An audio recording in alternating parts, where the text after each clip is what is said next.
Saudações, conspiradores, iniciando mais um programa Realidade Fantástica. A vocês todos, em vários países que nos acompanham, o nosso abraço, o nosso carinho. Ele foi considerado por milhões de pessoas, em praticamente todos os países do mundo, como um avatar, como uma encarnação divina. O que fez essa figura singular na Índia atrair legiões de pessoas por mais de 40 anos que o visitavam compulsivamente e que disseram ter testemunhado visualmente milagres semelhantes aos de Cristo? Estamos falando de Sri Satya Sai Baba, que também no final da vida se envolveu em acusações de charlatanismo. Afinal, qual é a verdade sobre Sai Baba? Como se explica tantos relatos de pessoas, não só pessoas comuns, mas pessoas abalizadas, estudadas, criteriosas, céticas, como médicos, advogados, juízes, cientistas, dizendo que aquele homem desafiava aquilo que nós consideramos como comum e normal. E mais importante, o que ele tinha que aparentemente transformava pela sua só presença o ânimo das pessoas e muitas vezes uma vida toda, pela irradiação da sua aura. Afinal, qual é a verdade sobre Satya Sai Baba? Ele também, durante décadas, providenciou talvez o maior programa de assistência social da história da Índia, fundando hospitais, escolas e centros de assistência que ainda hoje oferecem auxílio de graça, educação, saúde, etc., absolutamente de graça, sendo considerados, inclusive, na Índia como centros de excelência. Então, que mistério é esse que envolve esse ser humano peculiar e que ainda hoje permanece para muitos como um mistério? Quem era ele? Pois no programa de hoje nós vamos descobrir e conversar com uma pessoa que conhece profundamente Satya Sai Baba e vamos ter uma visão mais aproximada dessa figura tão interessante do campo da espiritualidade. Antes, é claro, vou pedir para você assinar o canal, se você ainda não for, acionar o joinha, acionar o sininho e deixar aí pelo menos um oi para nós, porque é o conjunto dessas ações que permite que o YouTube se lembre da gente e surgir o nosso canal. Então é muito importante para a gente você deixar um joinha, acionar o sininho para você ser avisado das novidades do programa, né? E escrever alguma coisa aí. Se você já teve alguma experiência com Sai Baba, como muitos dizem que já tiveram, né? Inclusive uma experiência paranormal, também escreve aí que nós gostaríamos de saber. Lembro também que é muito importante, caso você assim queira e seu coração sinta, de repente você considerar a possibilidade de fazer uma doação ao programa através desse QR Code que está aparecendo na sua tela ou pela chave Pix que aparece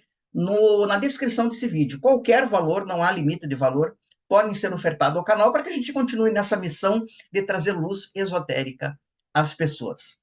Hoje nós vamos convidar com uma pessoa muito querida, já faz muito tempo que eu estou querendo trazer ele aqui no canal, que é o Yuri Levi. Ele é professor, é educador, é artista, mas também mantém no YouTube um canal maravilhoso, canal parceiro aqui do Realidade Fantástica, que é o Atma Vidya, onde ele relata suas experiências com Sai Baba, oferece informações sobre esse mestre indiano, mas também oferta outros tipos de conhecimento espiritual muito interessantes, vale a pena você conhecer, e eu vou deixar na descrição desse vídeo o caminho para você conhecer o site dele. Então vamos falar com o Yuri e descobrir um pouquinho sobre Satya Sai Baba.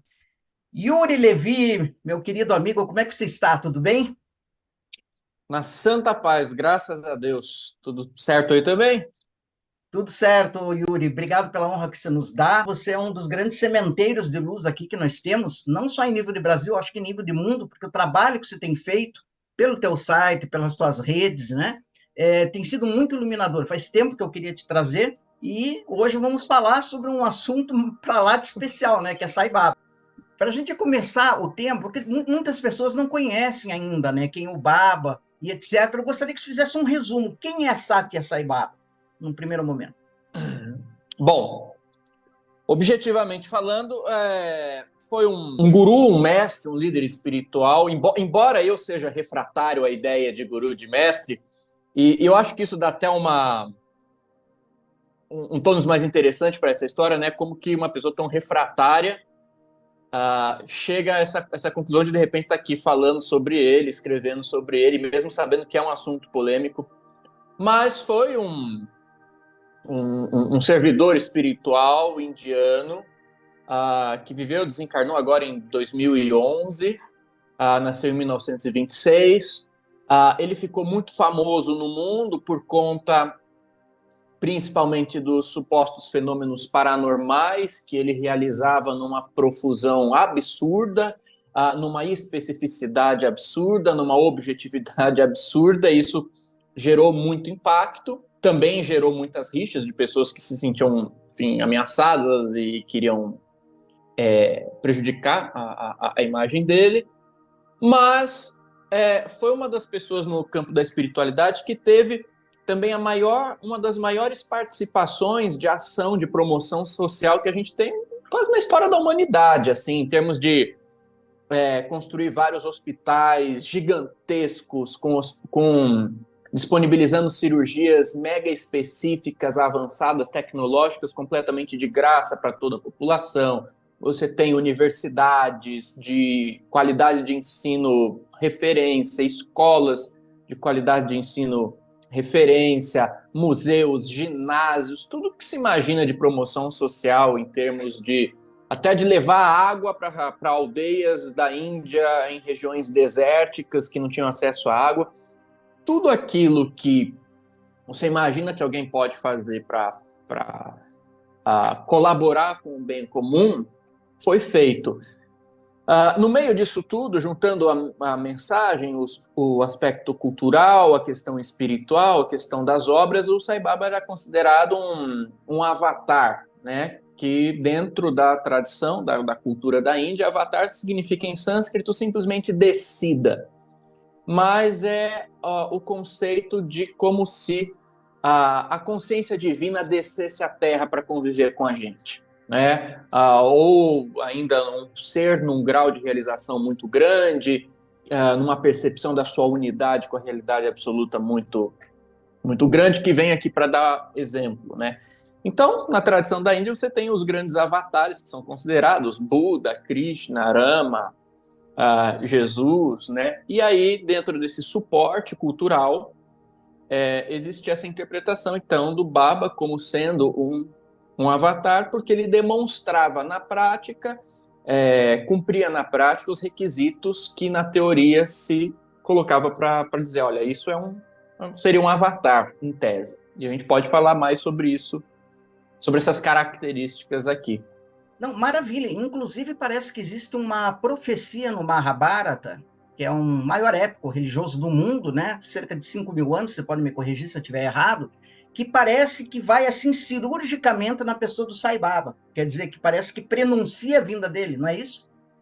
Isso, tem até um outro discurso sagrado, se eu não me engano, talvez de origem muçulmana, eu não me recordo agora, mas que também dizia da vinda dele, e até coisas muito específicas, dizendo da cor da roupa, o formato do cabelo, o tamanho do corpo, o que fazia, o que não fazia, materializava, tudo isso. Então você tem essas especificidades também culturais que podem dar um apoio à tese de que de fato tenha sido um avatar. Sem dúvida. Para me preparar para essa entrevista, Yuri, eu li a biografia dele do Ene Katsuri e mais o Homem dos Milagres, do Murphy, né? E realmente é apaixonante. E eu me Fantástico, lembro né? de uma, eu me lembro de uma experiência que eu vou pedir para a gente entrar nessa questão dele supostamente ter sido onisciente, onipotente, onipresente, né? Numa experiência que ocorreu comigo há muitos anos atrás, há mais de 20 anos atrás, vou falar rapidinho. Eu dei carona para um rapaz que fazia parte da Unipaz. A gente estava criando um campus da Unipaz aqui perto de Curitiba, né? E fora da cidade, eu dei carona para ele de volta para a cidade, e ele começou a me contar a vida dele. Ele falou: olha, eu tinha 6 ataques de epilepsia por dia e já tinha desistido de viver, eu já estava pensando em me matar. Eu falei: nossa, mas você procurou ajuda e não sei o quê. Ele falou: quando não houve mais nenhuma ajuda médica possível a mim, eu conheci o Sai Baba e fiz um apelo mental a ele. E no outro dia eu estava completamente curado. Isso realmente pegou. Daí veio o depoimento do Divaldo, né, grande orador espírita, Pereira Franco, né, que deu o seu depoimento, que estava se sentindo muito mal, com uma angina, com um ataque cardíaco, não sei o quê, não conhecia o Sai Baba, desconfiava do Sai Baba, mas o professor Hermógenes falou: não, faça um apelo que ele atenda. O Divaldo fez um apelo mental, o Sai Baba se materializou na frente dele e, posteriormente, o curou. Então, pela massa de dados que nós temos, de pessoas de todo o mundo que se encontraram com ele, mas que também não se encontraram, não é possível que toda essa gente está tendo uma psicose, uma psicopatologia. Então, eu gostaria que você falasse um pouquinho dessas habilidades dele, que são crísticas, né? São. E realmente, assim, Jamil, existe uma coisa que ela é uma especificidade que é digna da gente reparar nessas histórias. Porque, assim, culturalmente, nós somos formados, educados, para que essas ideias de onipresença, onipotência e onisciência não sejam tão facilmente absorvidas, né? Vamos combinar, dentro do mínimo de razoabilidade de senso crítico, você atribuir isso a uma pessoa parece o grande dos absurdos. Acontece que, assim, por exemplo, esse caso da pessoa que você falou, que conheceu, que tinha os ataques de epilepsia. Existe uma fenomenologia, quando a gente vai pesquisar a fundo a vida do Baba, e eu digo isso assim, me aprofundando bastante, escrevi livros sobre ele, tive que ir atrás, né? E até das críticas, até para ponderar uma coisa com outra, né? E aí uma coisa que você vê que é muito interessante, Jamil, que ela vai além da hipótese de uma psicose coletiva, nesse sentido, é o seguinte: existem inúmeros casos documentados, inúmeros, não estou falando de 3, de 4, de 5, inúmeros mesmo, assim, que você não consegue contar, de pessoas que passaram por situações muito semelhantes a desse rapaz que você comentou, né, da epilepsia, e que, beleza, tem a cura. A cura por si só já seria uma coisa intrigante, né? Uma coisa, poxa vida, né? A medicina não estava conseguindo, e de repente fez esse apelo mental e obteve a cura. Ainda assim, você pode alegar uma hipótese de um efeito placebo vindo de uma autossugestão muito forte, a pessoa quer crer, a pessoa precisa se apegar a alguma coisa, ela já está assim, pensando até em suicídio, então toda a força dela está naquela esperança, de repente causa um efeito. A questão aqui, divisória de águas, Jamil, é que assim, quando você vai estudar a vida de Sai Baba, não apenas esse tipo de cura à distância era recorrente, se não diária, no mundo inteiro, como existe uma recorrência que não tem como a gente ignorar, de pessoas que passaram por isso, que esse rapaz comentou, e que depois foram para a Índia visitar o Sai Baba.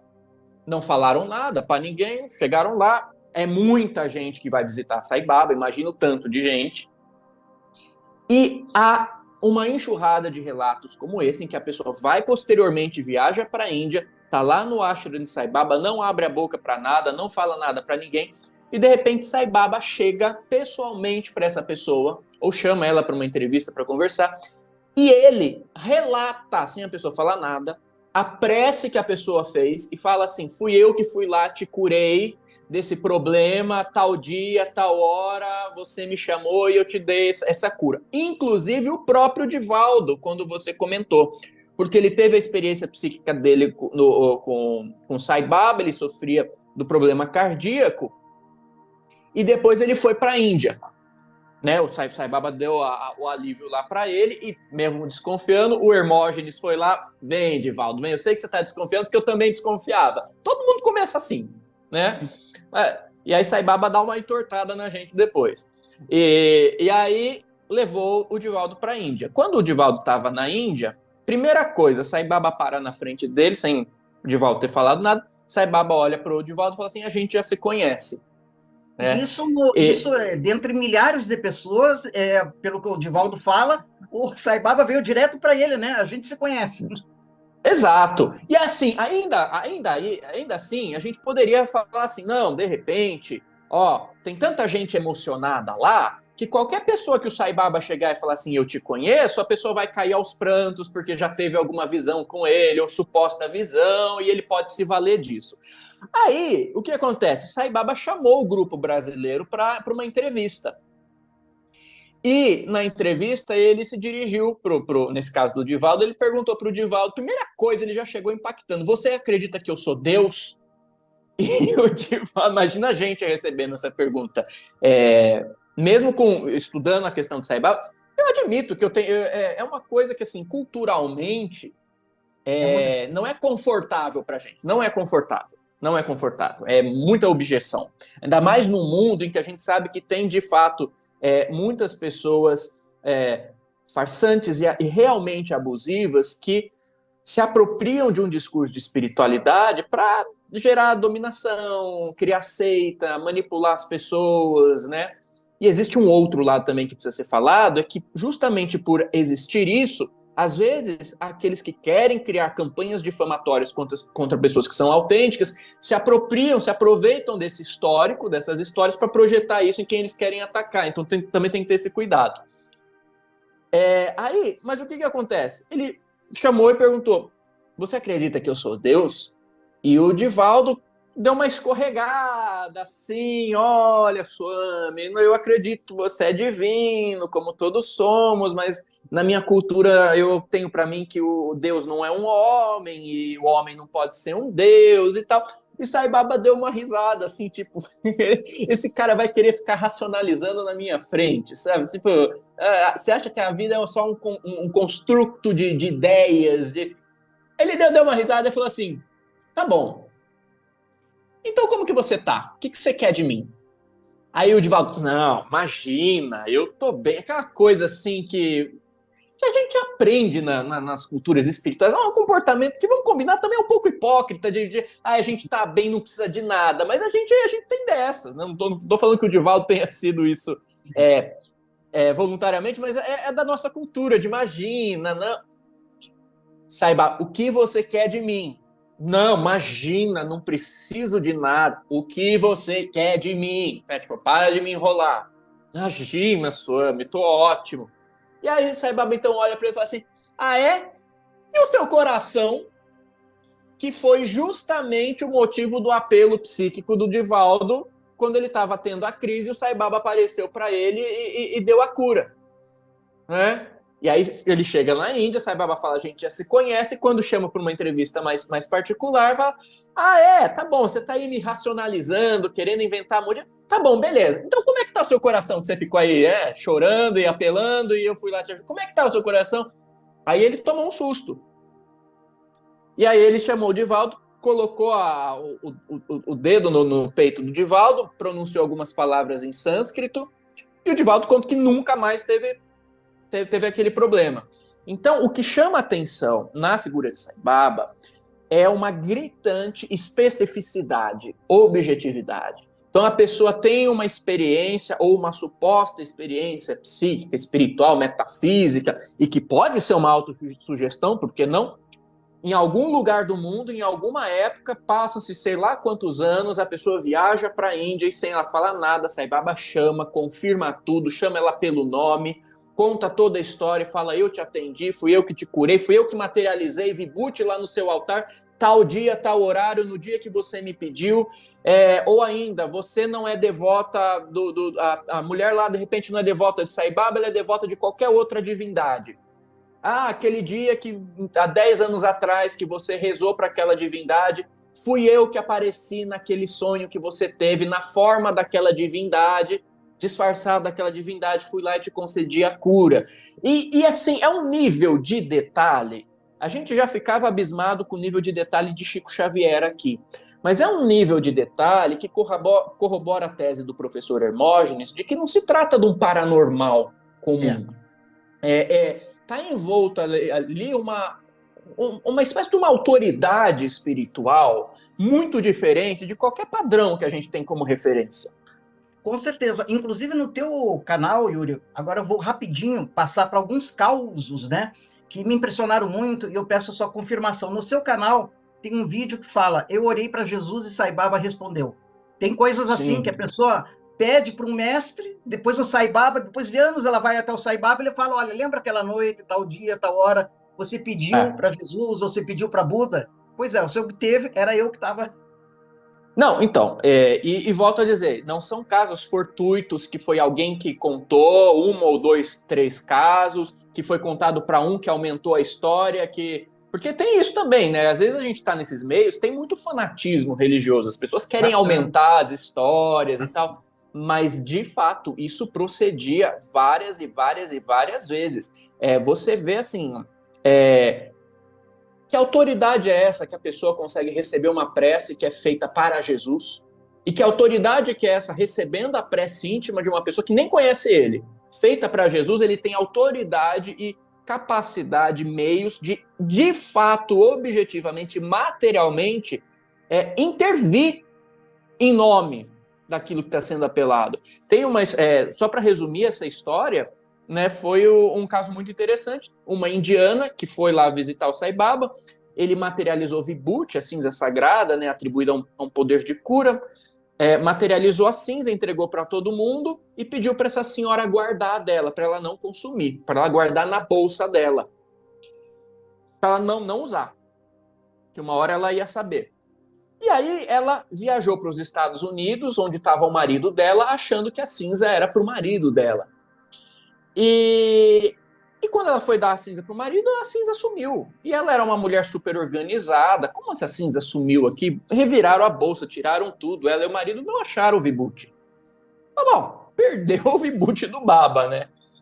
E aí, passou assim, mais alguns meses, eles estavam novamente nos Estados Unidos para um congresso que estava sendo realizado num hotel. No meio do congresso, essa senhora sente vontade de ir no banheiro.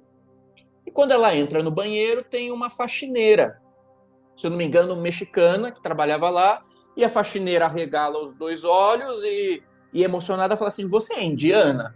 Aí a senhora, sim, sou. Você conhece Sai Baba? E ela, caramba, né? Conheço, inclusive, né? Estava com ele há um tempo atrás, né? Ela, e você conhece Uti, Vibhuti? Isso, Vibhuti. Conheço. Então, minha senhora, me desculpa, deixa eu me apresentar. Se apresentou e falou assim, olha, pode parecer estranha a minha história, mas eu sou uma mãe desesperada. Eu tenho uma filha de 6 anos de idade, que ela está com um problema nos rins, e um problema muito sério, ameaçando mesmo a saúde dela. Os médicos disseram que não tem muita alternativa, ela vai ter que passar por uma cirurgia, mas é uma cirurgia muito cara, eu não tenho condições. E no meu desespero de mãe, eu sou muito católica, eu resolvi me apegar à fé como última alternativa. Então eu fui para a igreja semana passada, sei lá, e me coloquei diante do altar, ajoelhei e rezei muito para Jesus, pedindo para Jesus para que ele concedesse uma cura, me ajudasse. E que ela ficou nessa devoção, e ela falou assim, olha, Jesus não apareceu. Mas, depois que eu fiz isso, eu tive um sonho que apareceu um sujeito baixinho, de black power, a roupa laranja até o chão, e disse assim, o meu nome é Sai Baba, e ela não conhecia Sai Baba, meu nome é Sai Baba, fica tranquila que eu vou ajudar a sua filha. E ele falou assim, daqui a alguns dias vai vir uma senhora da Índia até o local onde você trabalha, peça para ela o Vibhuti que eu mandei para ela. Mas como você vai esquecer desse nome Vibhuti, porque é um nome difícil, eu vou até te mostrar aqui do que se trata. E no sonho ele mostrou a cinza. Falou, essa cinzinha aqui, pede para ela que isso vai ajudar a curar sua filha. E aí ela teve esse sonho, acordou assim e falou, nossa, que sonho maluco. Na noite seguinte, ela teve exatamente o mesmo sonho. Na terceira noite, o sonho se repetiu. Estava lá Sai Baba reafirmando a mensagem. Na quarta noite, a mesma coisa. E no dia seguinte, estava ela no banheiro e entrou a senhora indiana. A senhora indiana, ouvindo essa história, falou, nossa, né, coisa de baba é coisa de baba. Pelo sim, pelo não, deixa eu até olhar minha bolsa aqui agora, né? Até para não tirar a esperança dela, para não demonstrar que eu não estou tendo empatia, mesmo eu sabendo que o Vibhuti não está aqui. Aí ela pegou, abriu a bolsa. Assim que ela simplesmente fez assim, tava lá os pacotinhos de Vibhuti. Pacotinhos de Vibhuti, assim, tudo ali na bolsa dela, na cara, assim. Ela ficou assim, a faxineira ficou chocada, ela falou, tô. E deu o Vibhuti pra faxineira. Aí, isso já seria interessante. Só que a coisa fica mais específica. Ela volta lá com o marido dela, para casa dela, comenta com o marido a história, eles ficam impressionados. Nossa, então o Vibhuti devia ser para aquela faxineira. E mantém essa história entre eles, apenas entre os dois, e esquecem dessa história. Alguns meses depois, tipo uns 6 meses depois, eles voltam à Índia e resolvem visitar Sai Baba. Quando eles estão lá na Índia, sem falar nada para ninguém, Sai Baba chama eles para uma entrevista, junto com o grupo. Na hora que eles estão entrando na sala de entrevista e Sai Baba está fechando a porta, Sai Baba olha para aquela senhora e fala assim: muito obrigado e pode ficar tranquila, porque aquela menina está bem agora, os rins dela estão curados. Jamil, o tanto de variáveis que existem. E assim, não é uma história. Se fosse uma história, a gente até, não, alguém aumentou daqui, aumentou dali. São registros assombrosos desse nível. Inclusive, exames médicos, né? Inclusive, comprovando. Sim, sim, sim, com certeza.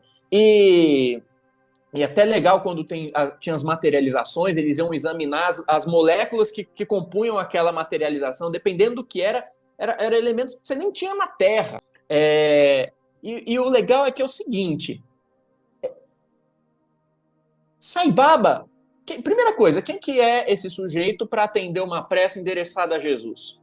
Quem é esse sujeito para ter autoridade e recurso para oferecer uma intervenção nesse nível? E agora a gente vai num passo além, né? Você comentou da questão de ter essa sapiência expandidíssima. Veja, se você for analisar essa história, a gente, com o cuidado que ela merece, a gente vai chegar à conclusão que Sai Baba, com 6 meses de antecedência, porque foi o tempo entre a entrevista a primeira entrevista e o congresso, foi o período de tempo que separava, com 6 meses de antecedência, ele já sabia que a filha da menina ia ficar doente, ela já sabia que ela ia pedir, que ela não ia ter recurso para pagar o médico. E você quer saber do que mais, Jamil? Com 6 meses de antecedência, ele sabia que a senhora indiana ia sentir vontade de ir no banheiro no meio do congresso. Nos Estados Unidos. Nos Estados Unidos, do outro lado do mundo, para uma mulher que nem sabia quem era Sai Baba. E, paralelamente, fazendo a mesma coisa com um monte de gente ao redor do mundo. Então, o que é isso? Será que dá para a gente passar batido nessa história? Não, é como você falou, envolve variáveis demais para você caracterizá-lo como Muito. um outro paranormal, né? Muito, Ainda que muito. fosse interessante, mas envolve muitas variáveis. Para a gente passar para um caso extremo, Yuri, a gente já vai falar do trabalho humanitário e tem outras coisas que eu quero te perguntar. Mas o caso de um americano, né? E isso registrado, que morreu, já estava em putrefação, estava fedendo o corpo. O pessoal foi lá chorar para o Sai Baba: olha, você não fez nada. Me lembrou a história de Lázaro, né? Foi o único outro exemplo que pode se comparar àquele milagre crístico, né? Você não fez nada. Ele falou: não, mas ele não está morto. Falaram: mas claro que ele está morto, ele já está apodrecendo ali. O senhor quer ver no hospital? Ele foi no hospital e trouxe o cara vivo. Quer dizer, o que vocês podem nos contar? E várias vezes.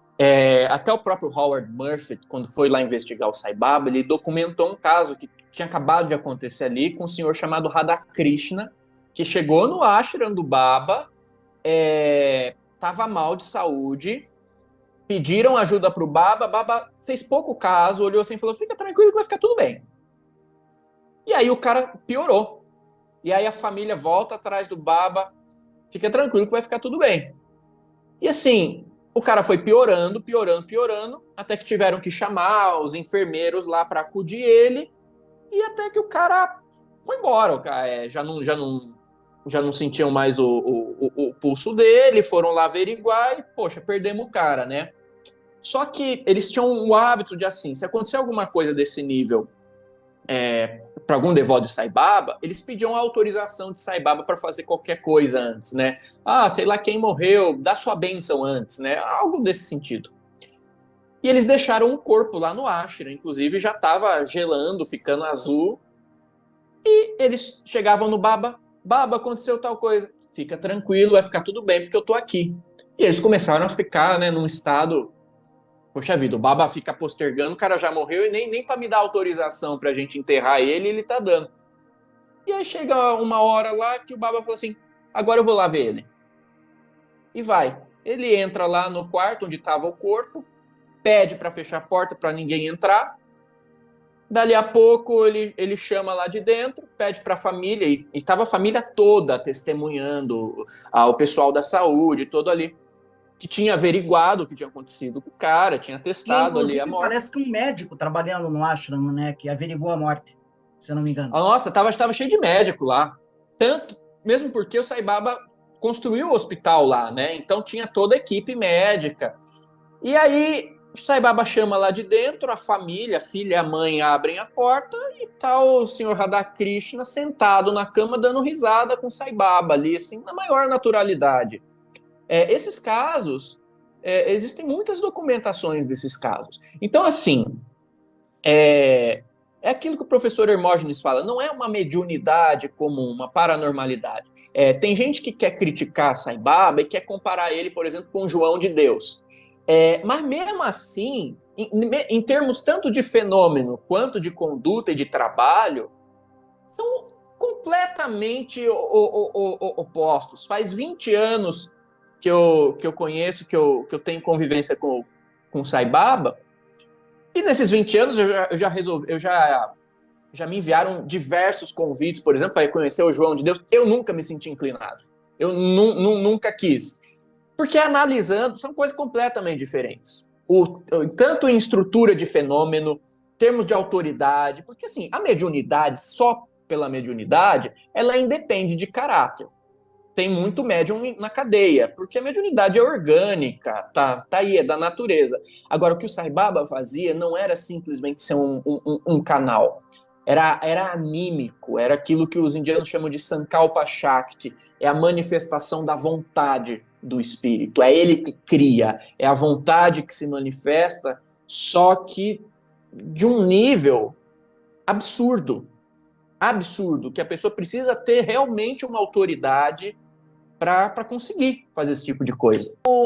Outra crítica que fazem a Sai Baba, eu gostaria que... Eu já obtive a resposta, mas gostaria de ver o seu ponto de vista. Sim, ele materializava, diz que toda sorte de coisas, né, materiais. Era relógio, era caixinha de prata, de ouro, corrente, anel.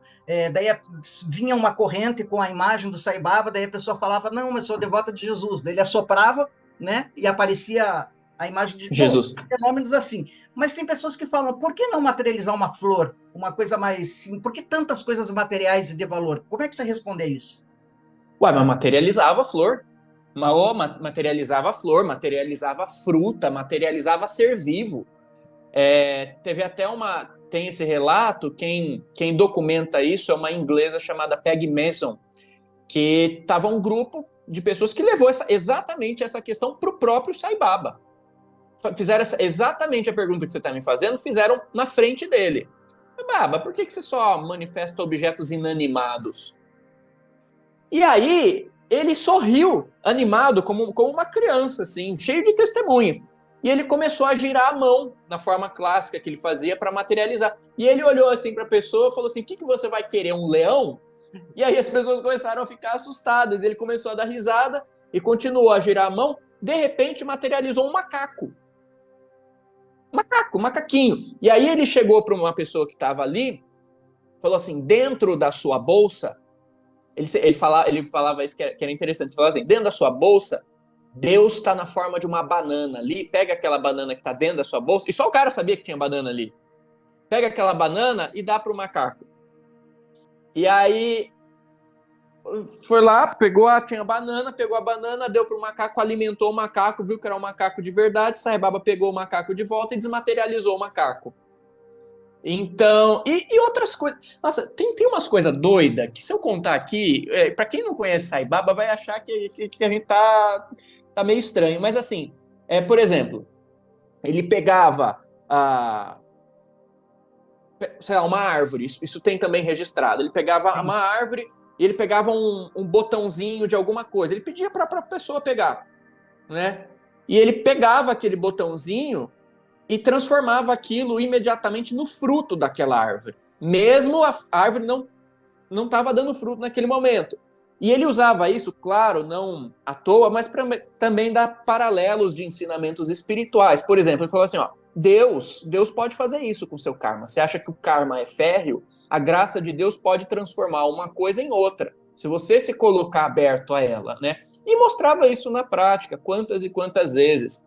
Nossa, tem umas histórias que eu não sei nem se... Tem uma, inclusive, Yuri, que também me impressionou, né? Isso é contado por um americano, se não me engano, um teosofista, que falou que em determinada feita acabou a gasolina lá do carro do Baba, Ah, né? sim, E o sim. motorista, né, não se programou bem, acabou a gasolina, acabou. E ele estava no meio, sabe como é que é? Índia rural, né? É, Não tinha posto é. de gasolina. O que nós fomos fazer? O Baba falou: olha, anda para aquele lado lá, você vai achar uma tapera, traga um balde de água. O cara trouxe o balde de água, ele só pôs o dedo ali e transmutou em gasolina. Várias vezes isso. Várias vezes isso. Acabava a gasolina, ele traz um balde d'água e São pegava o milagres, balde d'água. são milagres crísticos, né? Quer dizer, então ele tinha realmente pleno domínio, né, da natureza.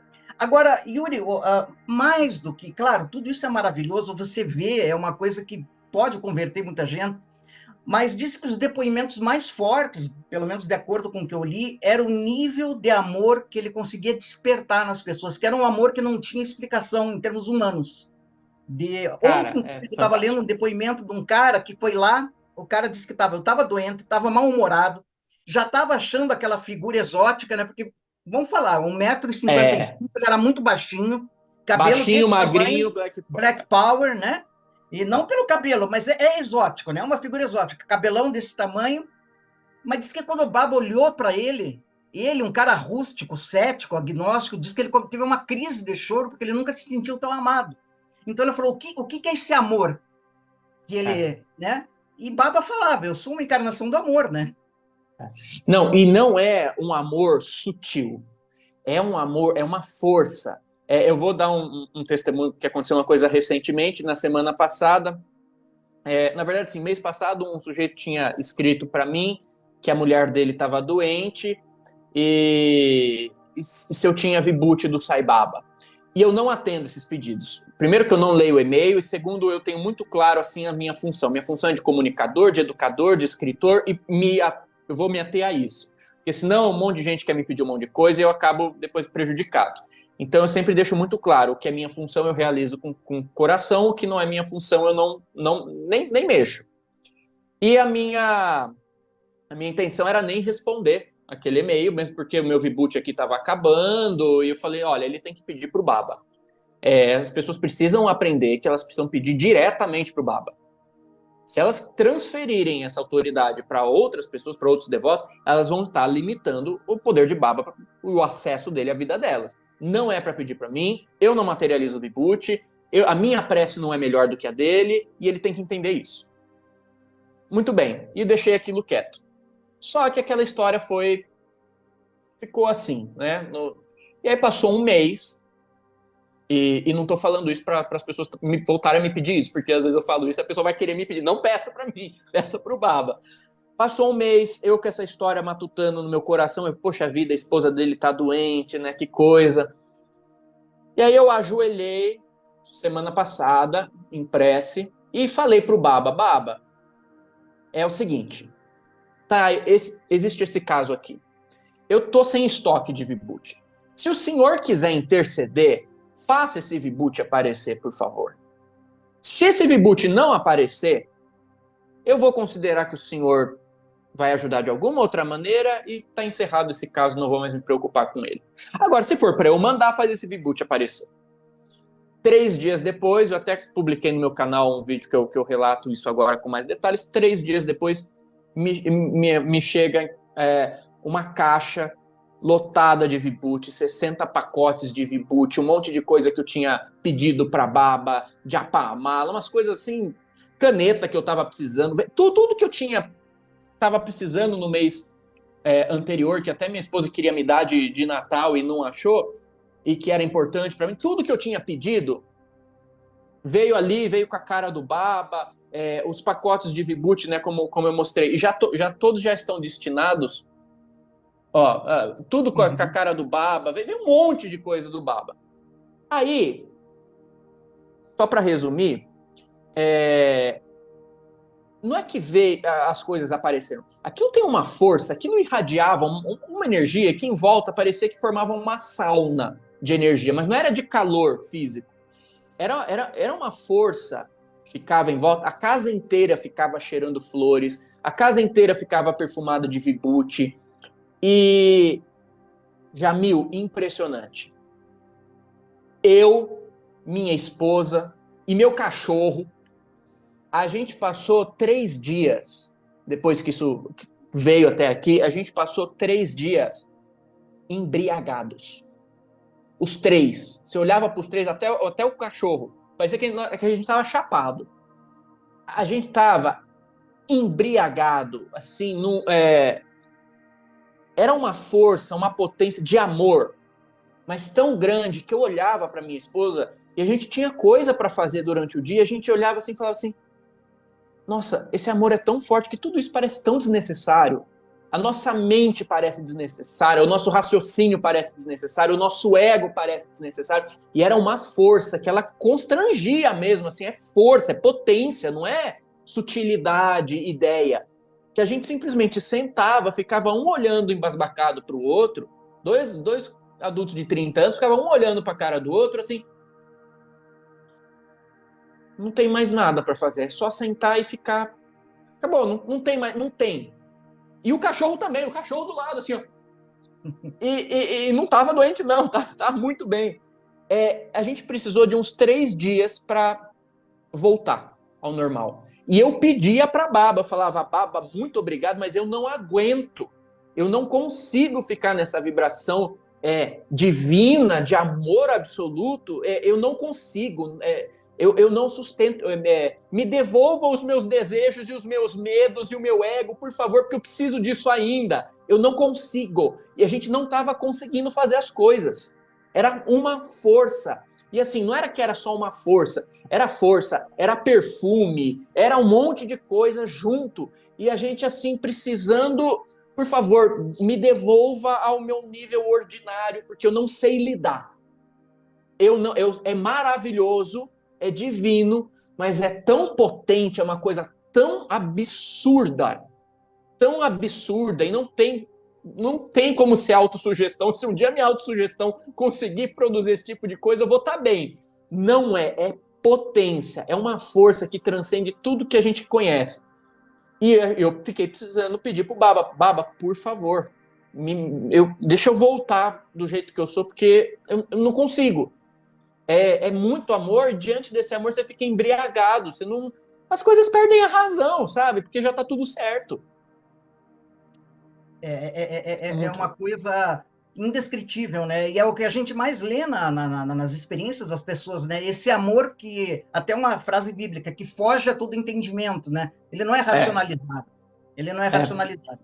E, Yuri, tem muitos relatos também de pessoas desse Vibhuti se materializando nas fotos que as pessoas têm do Sai Baba em casa, né? E isso sim. no Brasil, inclusive. E mesmo depois da morte dele. É isso mesmo? Sim, com certeza. No mundo inteiro isso sempre aconteceu e aquilo se repetia. A pessoa ia visitar ele depois e ele, sem a pessoa falar nada, falava: Ah, tal dia, tal horário, quando você fez tal prece, fui eu que materializei aquele vibute na sua casa, e contava a história inteirinha. E a pessoa realmente estava precisando e materializou. E até é interessante que às vezes ele chegava, ele materializava vibute, dava para todo mundo e não dava para uma pessoa. Aí a pessoa falava assim, uai, mas por que você não deu o Vibut pra mim? Uai, eu já te entreguei Vibut, mas tô vindo aqui pela primeira vez. Ué, não lembra 3 meses atrás, na sua casa, que estava de joelhos lá no altar, você me pediu e eu trouxe Vibut lá para você? Isso já aconteceu comigo. Já aconteceu comigo. Eu posso dar um testemunho de fato acontecer. E foi interessante que na época eu ainda estava assim, desconfiado, né? E eu falei assim, bom, fenômeno de efeito físico por fenômeno de efeito físico, isso é da natureza, né? Mas não sei se é bom, se não é bom, quem que é o Baba. E eu tinha no meu altar, eu já tinha uma foto de Sai Baba no meu altar do lado de uma foto de Jesus. Não sei se está aqui, ó. Inclusive exatamente esse porta-retrato aqui. E essa foto aqui é uma materialização do Baba. Essa Claro, é a cópia da original, né? E aí eu tinha a foto do Baba e esse retrato aqui. E aí eu precisava para uma situação específica. E aí eu fiz uma prece ao Baba pedindo o Vibhuti, para ele materializar ali. Só que eu, assim, meio desconfiado, eu virei para a imagem de Jesus e falei assim, Jesus, é o seguinte, só permita que Baba materialize esse Vibhuti, que esse Vibhuti se materialize, se ele for da sua parte, se ele for dos seus, entendeu? Se ele for bom. porque materializar por materializar, qualquer um pode. Quer dizer, não qualquer um, mas o fenômeno, ó, só se ele realmente for um representante daquilo que você representa, permita que esse vibute apareça aqui no meu altar, né? E para que porque na figura de Jesus eu tinha muita confiança e muita segurança. Então, se aquilo viesse relacionado à figura de Jesus, eu ia acalmar meu coração e falar, não, então eu estou num território seguro, estou num território tranquilo. No dia seguinte, eu acordei e fiquei embasbacado porque tinha materializado o vibute, só que na foto de Jesus. A foto de Jesus estava com o vibute materializado. Então a minha dúvida era se Sai Baba tinha relação com Jesus, se ele era da parte de Jesus, por assim dizer, né? Se eu não ia desagradar Jesus ao me ligar a Baba, porque a gente tem essa dúvida, que também reflete algumas questões de monopólio institucional, sabe? De colonização religiosa que a gente recebe. Né? Será que Jesus não vai ficar bravo se eu gostar de Sai Baba, né? Na verdade, quem vai ficar bravo são as instâncias de poder das instituições religiosas que querem o monopólio, que querem fazer a gente acreditar que só um caminho existe, né? E Baba era universalista. E estava lá na foto de Jesus. Sensacional, Yuri. Que depoimento sensacional. E agora, só para fechar essa questão dos fenômenos, né? A questão da onipresença, né? Tem até um caso muito interessante, também narrado num livro de outro americano, que acho que um devoto hindu do Sai Baba, lá na cidade dele, longe do ashram do Baba, estava falando do Sai Baba para uma outra senhora, e a senhora começou a xingar. Não, esse é um charlatão, um vigarista, só quer tirar dinheiro de você. E começou a xingar, parou de xingar, voltou para a casa dela. Quando ela chega na casa dela, quem que bate na porta? Bateu na porta um cabeludo, baixinho, né? Por que você me insulta? Né? Quer dizer, então, diz que ele tinha essa propriedade que era atribuída a muitos santos, como Santo São Pio de Pietrelcina, né? Que tinha essa questão, Com né? certeza. De se materializar em vários bilocação, né? Em vários lugares ao mesmo tempo que ele fazia. Essa questão da ubiquidade na história do Baba, como você também remeteu ao Padre Pio, no Baba isso também foi bastante documentado e de fato assim pessoas que registravam a presença dele e no mesmo momento estava ele dando discurso num lugar e ele sendo recebido em outro. Então assim, às vezes as pessoas elas perguntam assim, mas Sai Baba já desencarnou, como que eu faço para pedir? Isso não é limite. Mas e se Sai Baba já reencarnou? Se ele tiver reencarnado, como que eu vou pedir para ele? Isso não é limite para ele. Você pode pedir a hora que for, do jeito que for, independente se ele esteja aqui na China, na Índia, reencarnado, desencarnado. Está documentado. Ele demonstrou a capacidade de fato, transcender essa relatividade que foca a consciência dele apenas em um corpo. É fantástico. Bom, Yuri, a gente ficaria aqui horas e horas falando, né? Porque é um assunto fascinante, mas eu acho que a melhor mensagem foi a que eu escutei no teu canal, no YouTube. Depois vamos falar do teu canal, do teu livro, do teu trabalho, que é o seguinte: tenha a tua experiência, faça a experiência, peça, medite. Não, mas eu só oro a Deus, nunca vou orar a um homem. Tente, porque as pessoas chegavam, né, para o Sai Baba e perguntavam: o senhor é Deus? Ele falava: sou, mas você também é. Né? Essa era a mensagem dele, né? Desperte para Deus que você é. Falar um pouquinho desse trabalho humanitário. Se nada dessas três características de um avatar, né, que é a onisciência, onipotência, onipresença, estivesse para o Sai Baba, ainda assim, humanamente, Yuri, pelo que eu estava estudando, é inacreditável o trabalho que esse homem realizou aí desde os 14 anos de idade.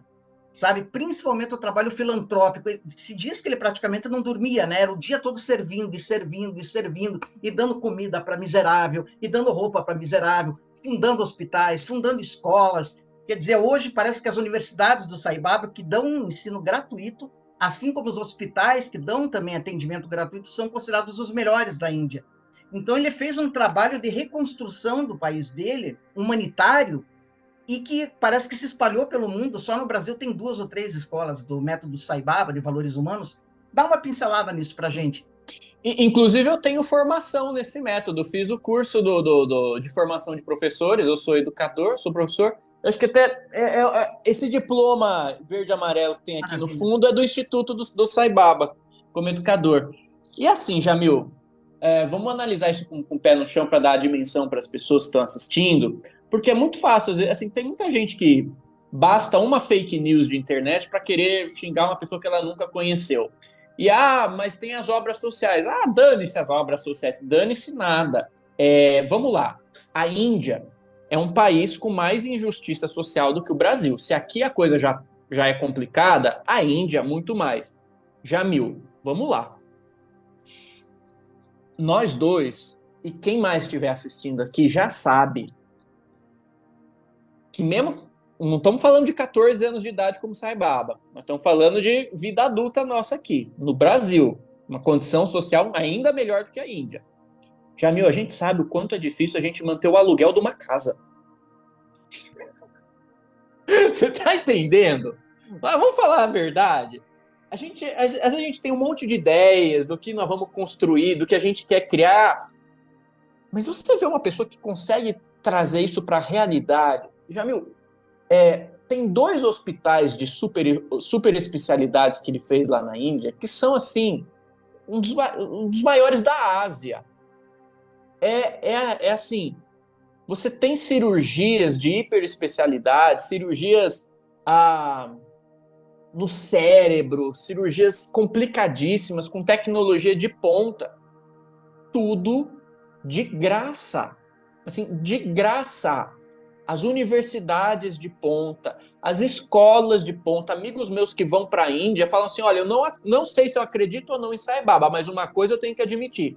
Quando você passa na frente de alguma instituição feita a partir do trabalho de Sai Baba, é impecável. Assim, é um oásis no meio do deserto. É tudo de nível altíssimo, gratuito, para de fato atender a toda a população. Toda a população. E é de um nível de qualidade absurdo. Absurdo. Tudo. Escola, universidade, tem museu, tem escola de música, tem ginásio poliesportivo, tem campo para o pessoal jogar cricket, futebol, mas assim, tudo do melhor. Projetos de levar água para as regiões desérticas. E é na Índia inteira. E, na verdade, isso só não se espalhou para o mundo inteiro, e até acho que é até importante tocar nesse ponto, né? Você tinha lá campanhas difamatórias para manchar a imagem do Sai Baba. E Eu você ia tinha. entrar. Então, já que você entrou, eu ia entrar nesse assunto, né? Porque essa questão dos gurus indianos, né? Eu pesquiso há muito tempo. E, claro, você tem sempre alguns que são denunciados como geralmente é o mesmo assunto, é pedofilia, abuso sexual. Daí você vai pesquisar mais a fundo, você vê que em alguns casos, de fato, o cara era um vigarista, mas em alguns Com casos ele foi certeza. difamado. Eu acho que o mais famoso que eu pesquisei foi o Maharishi Mahesh Yogi, que foi o criador da meditação transcendental. É. Os Beatles estiveram lá no ashram dele e falaram que ele tinha dado em cima da Mia Farrow. Anos depois, o seu Paul McCartney falou, não, na verdade o Swami nos repreendeu porque a gente estava fumando uns bag lá e a gente ficou chateado e daí inventaram essa história para difamar o Maharishi Mahesh Yogi. E a Mia Farrow, recentemente, falou, não, eu nunca deixei de amar Swami. Nunca, isso não aconteceu. Quer dizer, foi um hoax que os próprios Beatles, né? Enfim. Recentemente, o próprio Sai Baba, no final da vida, depois de uma vida de benemerência, imaculada a reputação dele, veio essa questão, né, que eu conheço, só tem um vídeo, né, que é o The Secret Swami, que é uma denúncia de um rapaz que teria sido assediado por ele, depois inventaram que tinha mais, etc. O que você pode nos esclarecer, você que é um grande estudioso de Sai Baba, sobre isso? Então, eu poderia ficar horas aqui falando sobre isso, porque eu estudei muito a fundo isso, até na época em que isso veio à tona, até me afastei de Sai Baba, falei, não, porque eu tenho muita resistência a guru, a líder de seita, eu já tive que, sabe, ir atrás de parente meu que foi levado por essas seitas, que tem um monte aqui no Brasil, por gente que se mete a xamã, a isso, aquilo, mas só para fazer uma lavagem cerebral e depois prejudica a vida de todo mundo. Já tive que ir em loco tirar pessoas de lá. Então, assim, eu sou muito, assim, firme com esse tipo de coisa.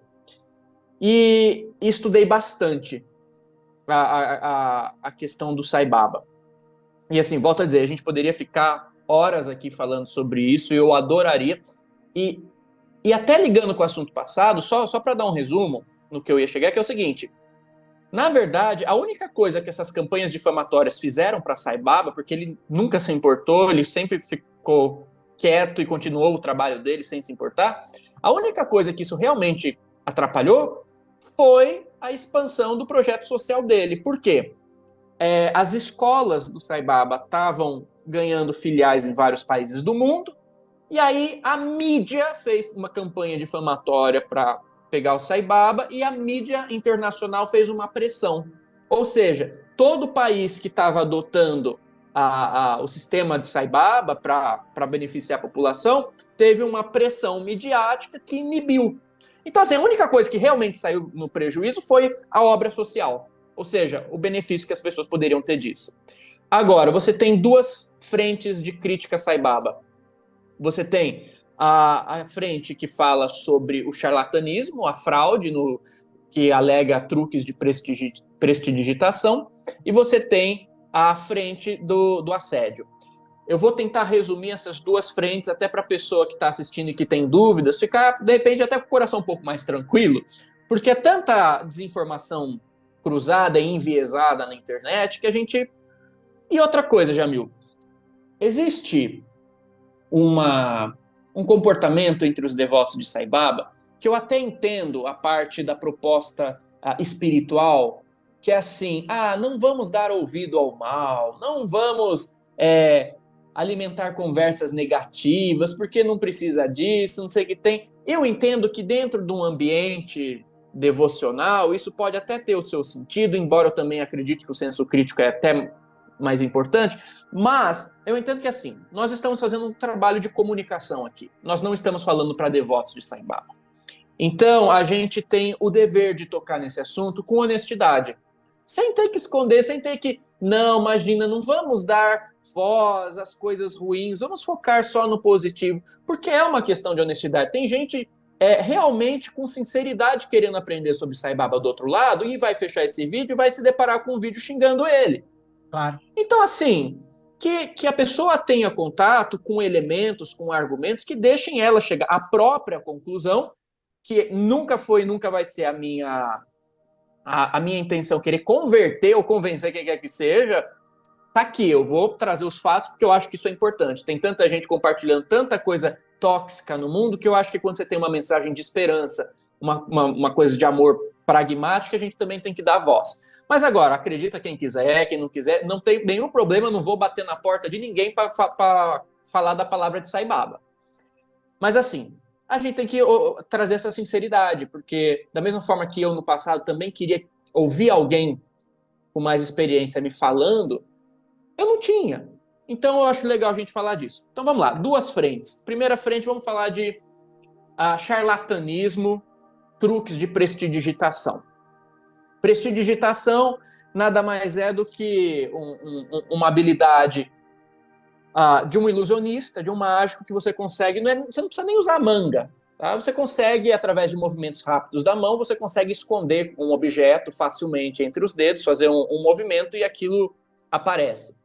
Então surgiram, e aí que tá, vinculado a campanhas que já... E vamos falar disso também antes, só para... que a pessoa pode falar assim, existe algum motivo para alguém querer prejudicar a imagem de Sai Baba? Existiam muitos motivos.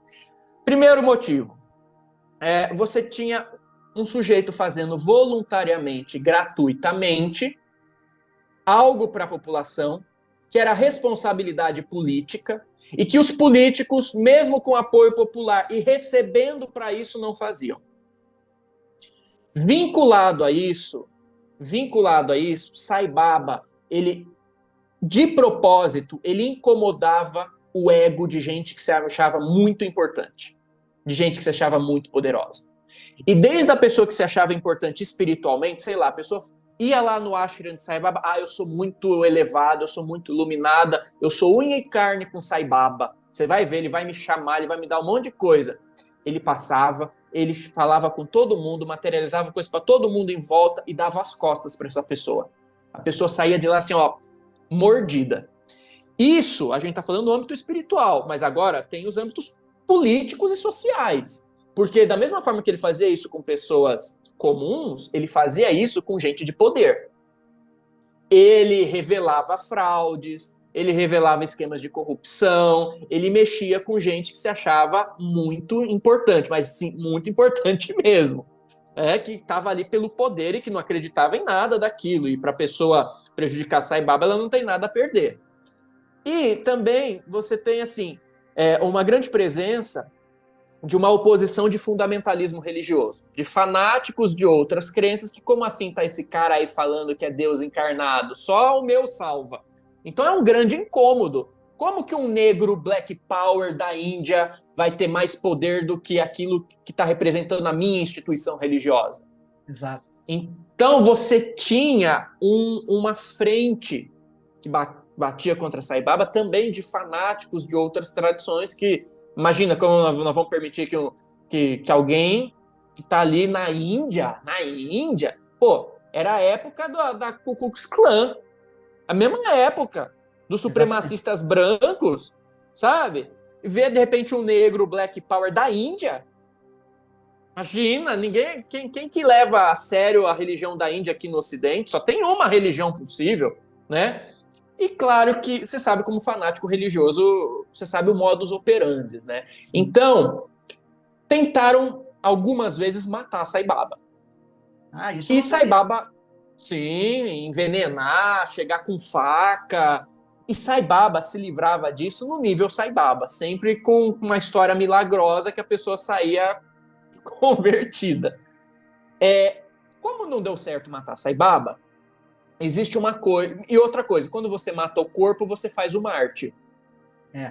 A forma de você atacar alguém, na verdade, é você matar a imagem dessa pessoa.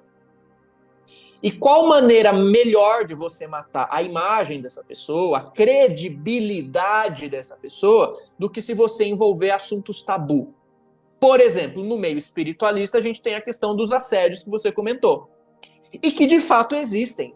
E que de fato precisam ser investigados e precisam ser denunciados e precisa ir atrás, porque tem um monte de gente subindo na figura de guru, de mestre, disso, daquilo, para fazer os maiores absurdos que a gente pode imaginar, né? Tanto da religião da Índia, do Paquistão, da China, quanto nas nossas aqui também.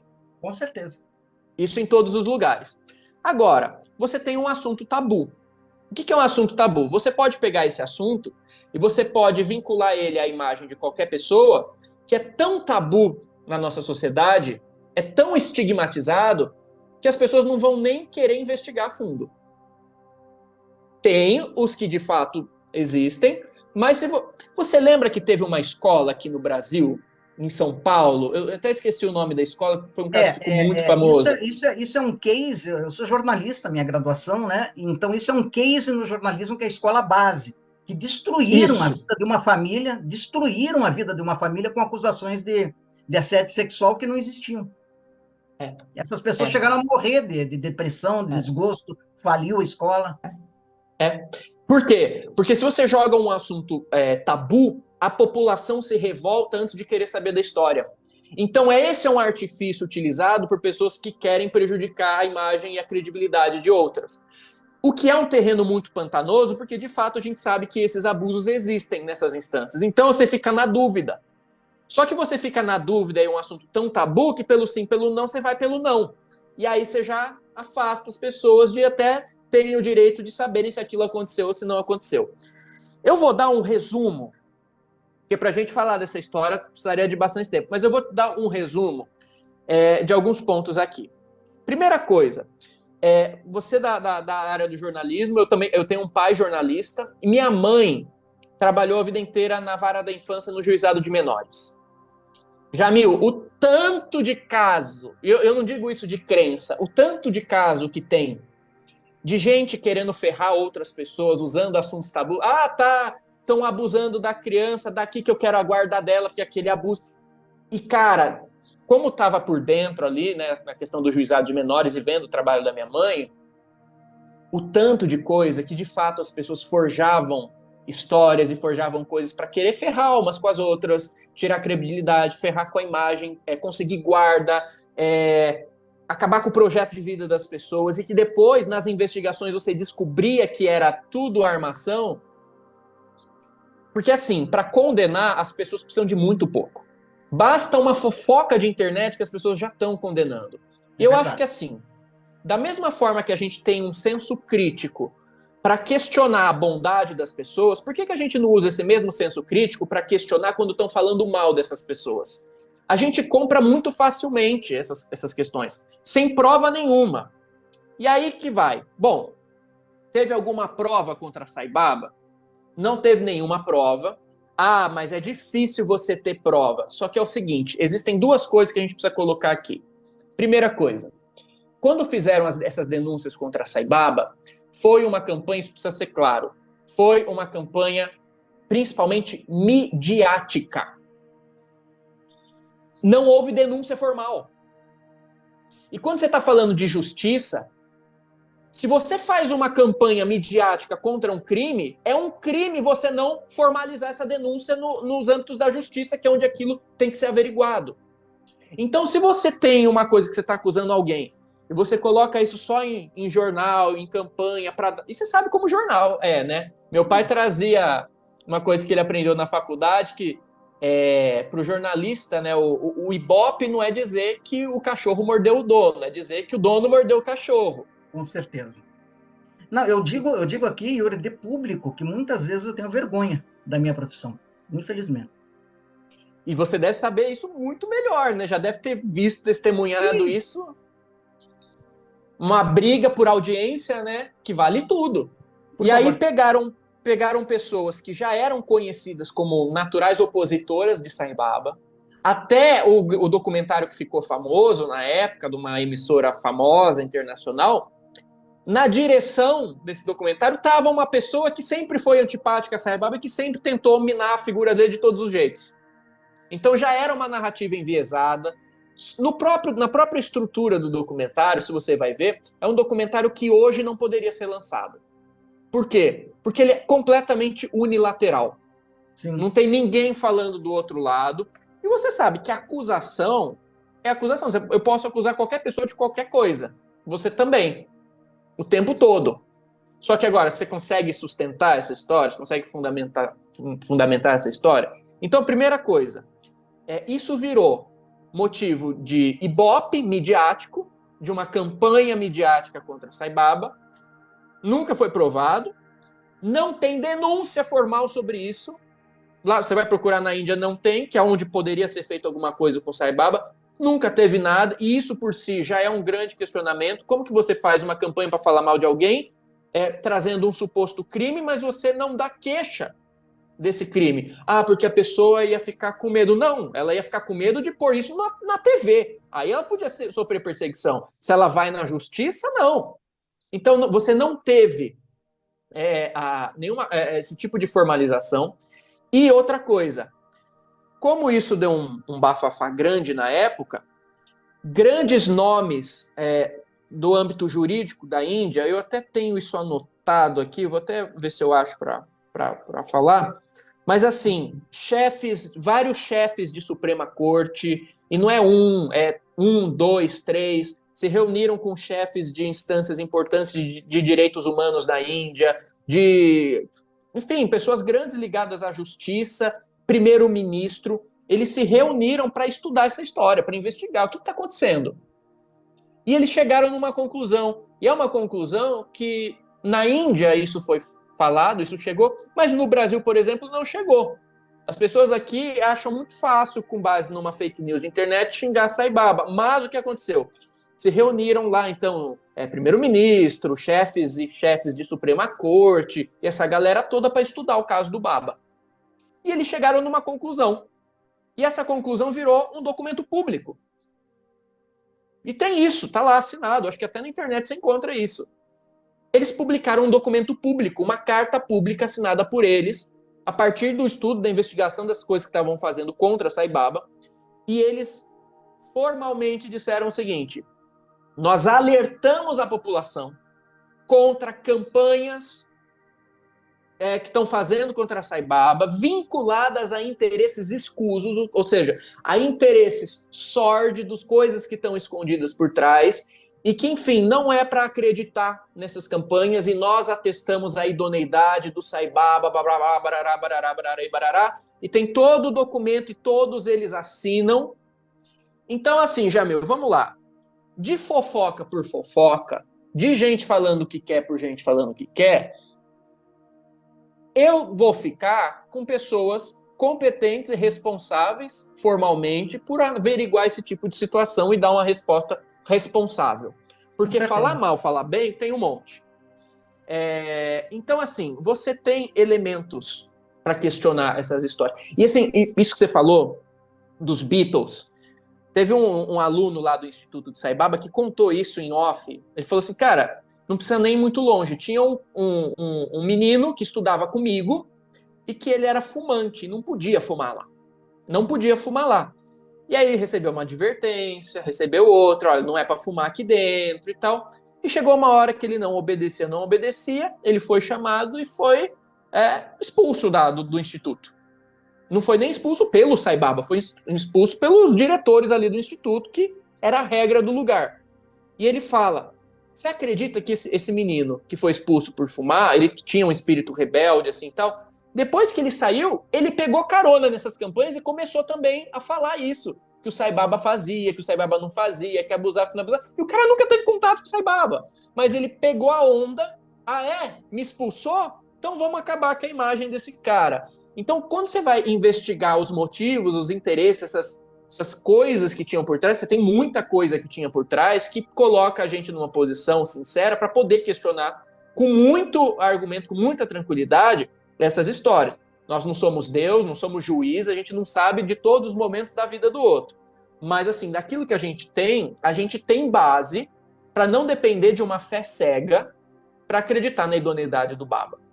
E a outra forma que eles quiseram prejudicar a imagem de Sai Baba foi com a hipótese do truque da prestidigitação. Muito disso se popularizou de pessoas que também não gostavam de Sai Baba, pegavam vídeos com uma resolução péssima, tudo embaçado, colocavam no YouTube, punham um círculo vermelho em volta e falavam, aqui a fraude, tá aqui a fraude. E o que mostrava nesse vídeo? Primeiro que não mostrava muito, porque estava tudo embaçado, mas sei lá, Sai Baba estava passando entre as pessoas e de repente ele tocava uma mão na outra. Ele estava lá segurando as cartas dele aqui, aí de repente ele tocava uma mão na outra, aí ele vinha aqui, girava a mão e materializava.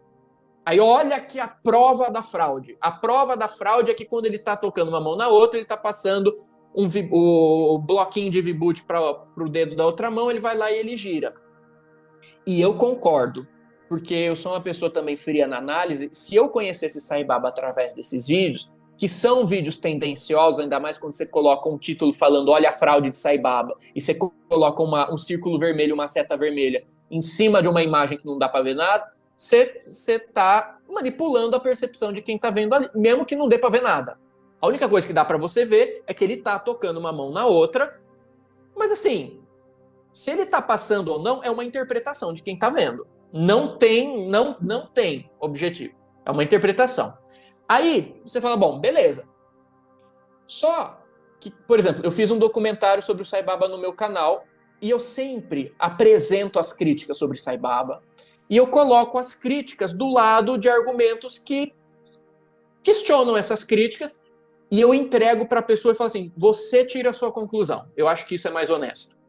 Então, essa é a crítica que tem que Sai Baba. Então, por exemplo, eu peguei lá vídeos embaçados que Sai Baba encostou uma mão na outra e girou a mão e materializou.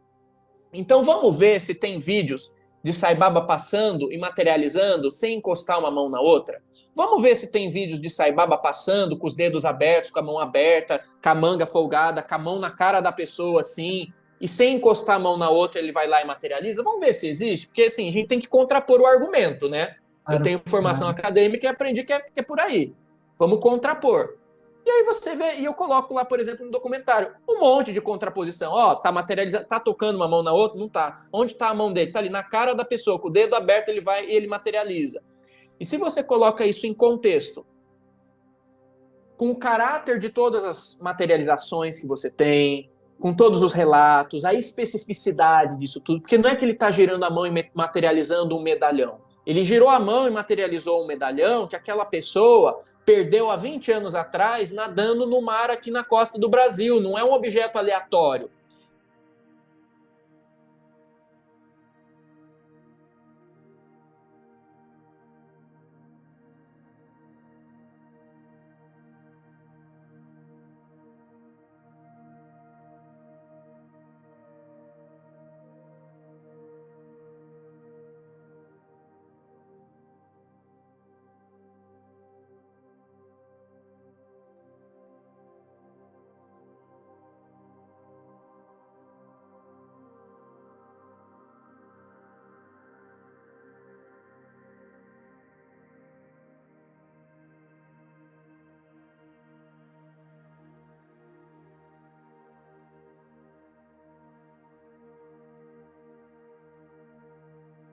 Mas, Yuri, você é escritor, você é artista, você é professor. Inclusive, você tem especialidade em yoga tibetano, uma coisa que me surpreendeu.